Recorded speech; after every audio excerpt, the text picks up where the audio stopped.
wabarakatuh. Waalaikumsalam warahmatullahi wabarakatuh. Meet me again today in the second meeting. Yes, after this morning we have biochemistry and now we will learn about the learning and pedagogy. Okay, are you ready? Yes, I'm ready. Okay, before we start, let's pray together.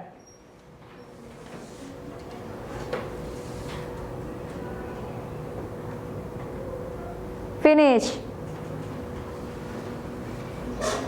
And who is absent today? No? Everyone attend the class? Yes. Okay, Alhamdulillah. In this occasion, we will learn about the learning theories.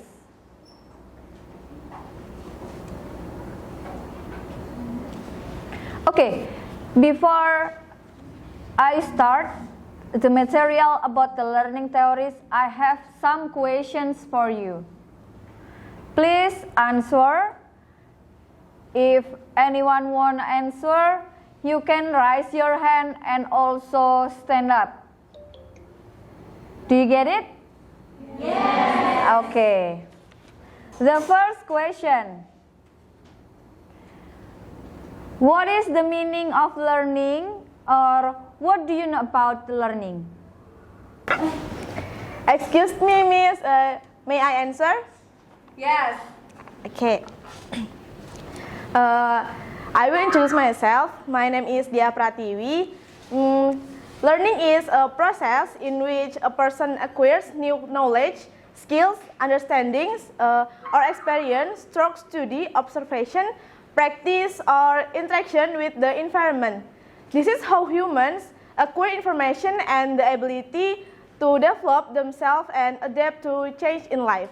Okay, thank you, Tiwi, for the answer. That's interesting, and I really appreciate your answer.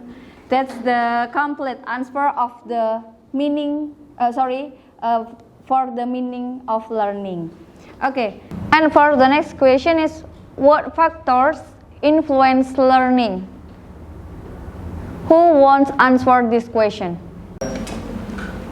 Excuse me, Miss. May I answer the question? Okay. First, let me introduce myself. My name is Tarisha Fitriani. In my opinion, there are two factors that influence learning, namely internal and external factors. Internal factors, for example, is motivation from within the student, and external factors, for example, is environmental factors. Okay, thank you for the answer. That's the great answer. Everyone give applause.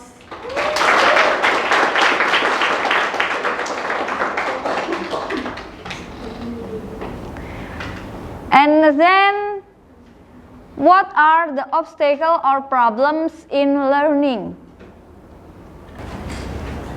Excuse me, Miss. May I answer the question? Okay. Let me introduce myself first. My name is Kasva Tarisna, and the answer is 1. Lack of interest in learning. 2. Incompatibility of learning method. 3. Disciplinary disorders. 4. Limited resource. 5. Inappropriate difficulty level. And 6. Inability to motivate students. And 7. Limited learning time.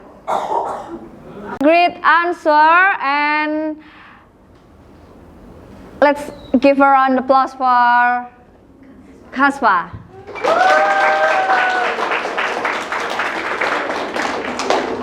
Okay, everyone, what is meant by long life learning? This is from the UNESCO. Anyone can answer?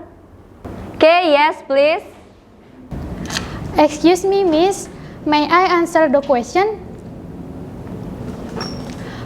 Introduce myself. My name is Agisna Laila Kamil. The concept of long life learning is the concept of continuous learning until the end of life, in line with the pace of human development. The concept of lifelong learning itself is a concept where we learn continuously until the end of our lives, which is in line with human development. Thank you. Thank you for the answer.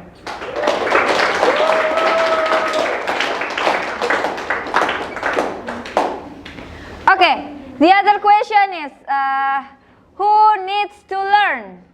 Everyone! Yes, that's right. And who experiences learning? Okay, that's right. Okay, everyone. This material, the questions is just to remember the previous material, and also I explore your prior knowledge. And then, are you ready to study the next material?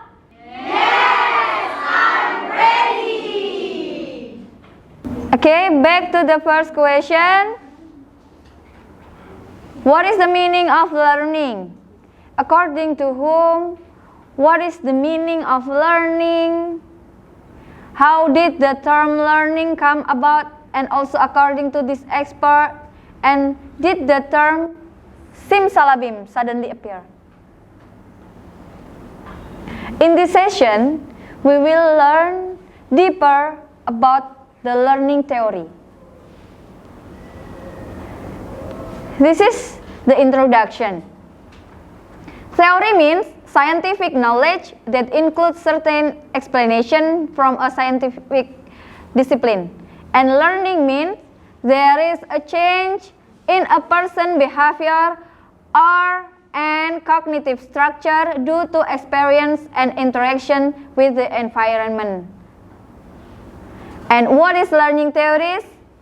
In this term, learning theories is the basis or foundation for explaining changes in a person's behavior and or cognitive structure as a result of experiences and interaction with the environment.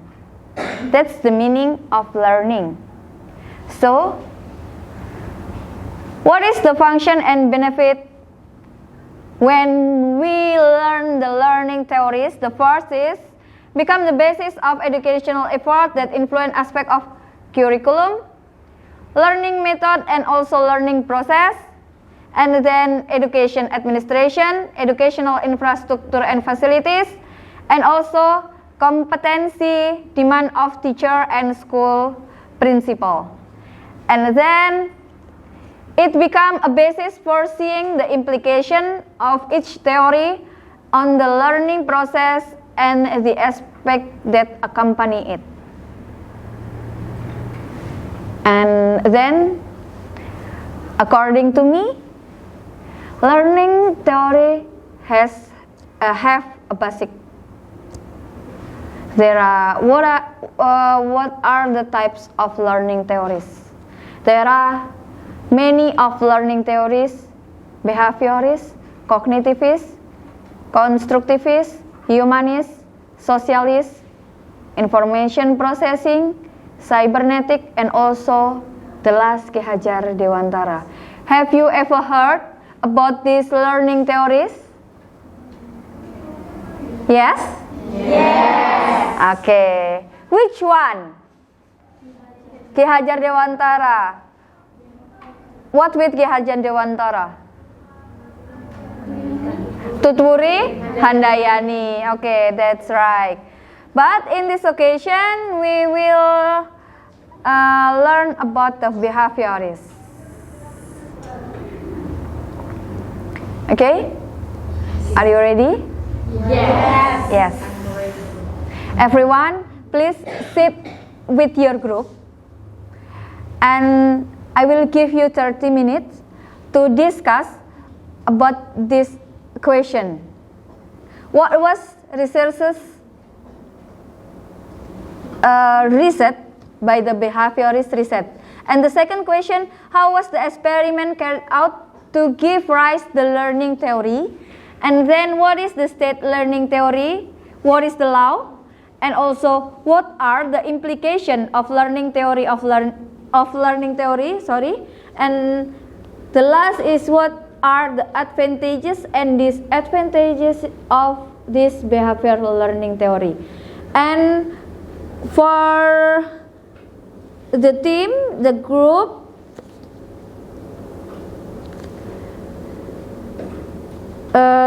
please make 6 groups based on this scientist.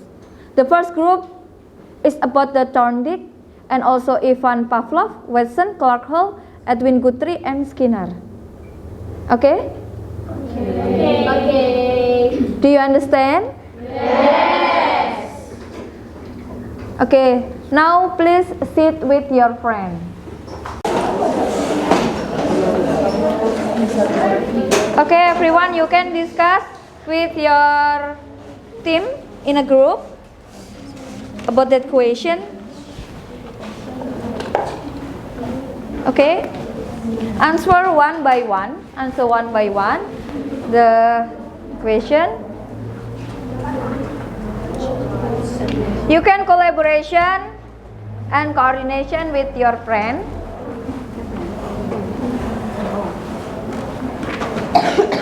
I found Ivan Pavlov learning theory. Is that right, Aini?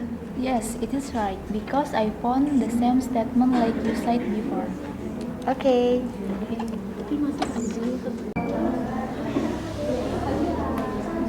Please give me attention, everyone. I think the time for discussion is enough, so it's time for presentation. And I will choose one group to be the first presenter. And where is the team of the Pavlov? Okay? Please come in to present your discussion results.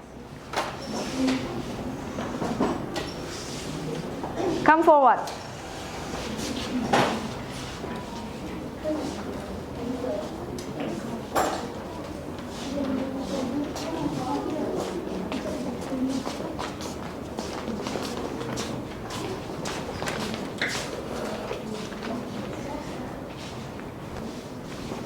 Okay, for another group, after this group present, you can give them a question and also your opinion, and maybe you can find the different theory or experiment from this group and your group. You can share it with us. Okay?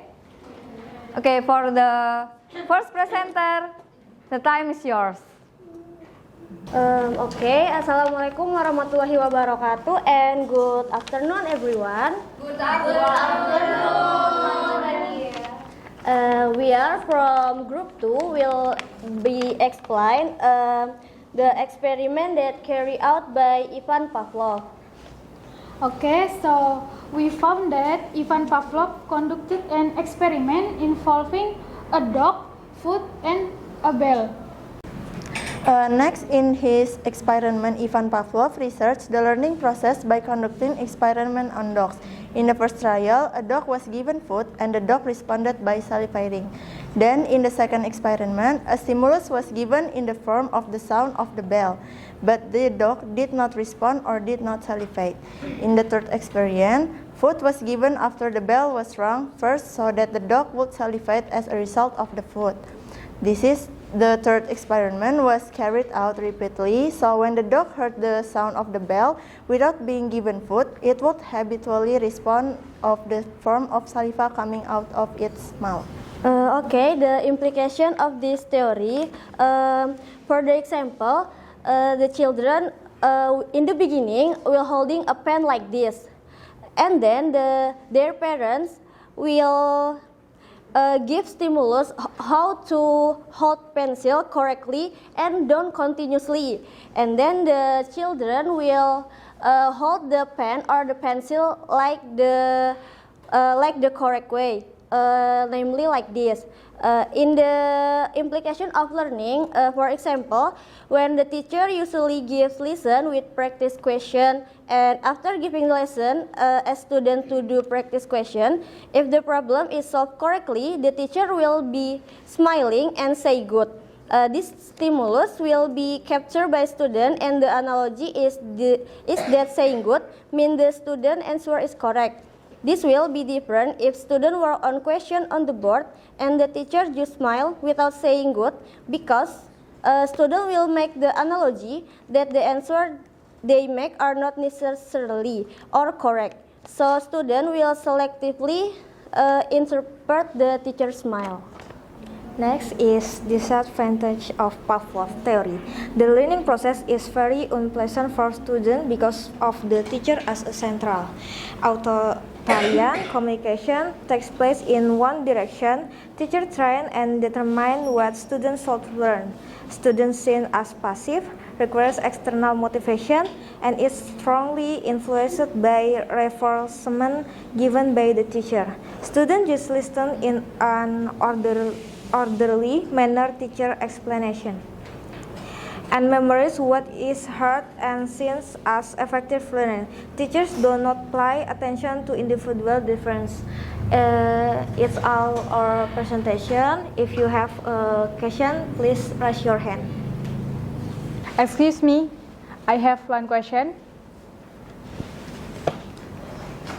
First, introduce myself. My name is Nisao.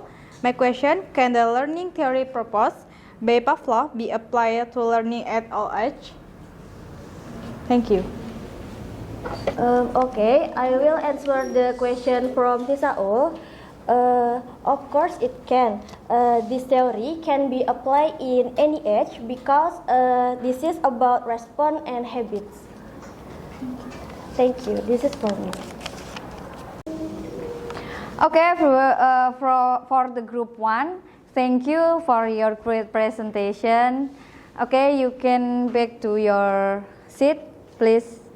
Thank you, Miss. Okay, everyone give applause for them. Give appreciation for them. Thank you for the presentation and also the question.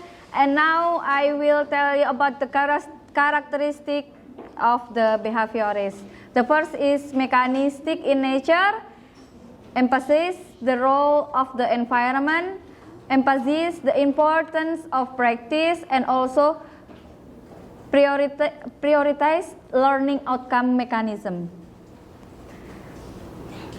Okay, and this is the 3 principle. The first is S. It's stimulus, and then R, response, and also P for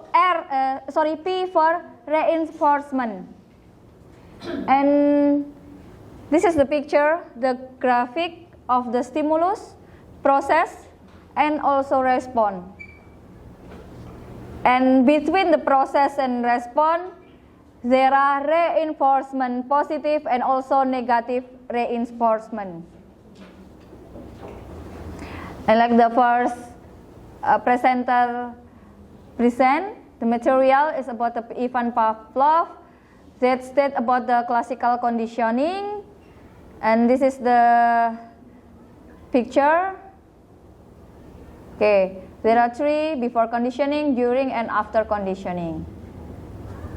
Okay. Everyone, thank you for the lesson today. The question, the answer, and all the activity, I think is very great and magnificent. Give appreciate for you, for everyone.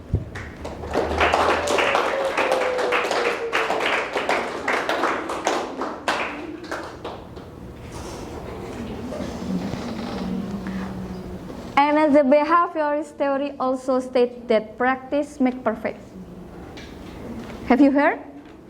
Practice make perfect.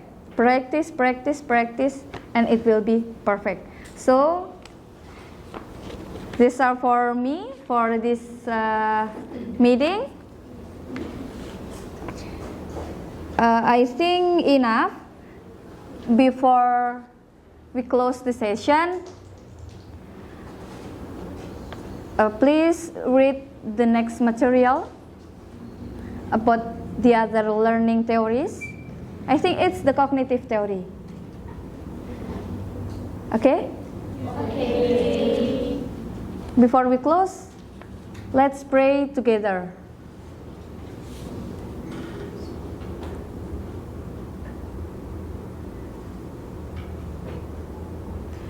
Finish? Thank you everyone. Thank you for today. I apologize if I make mistake in this meeting. Thank you. Wassalamualaikum warahmatullahi wabarakatuh. Waalaikumsalam warahmatullahi wabarakatuh. See you next meeting. See you.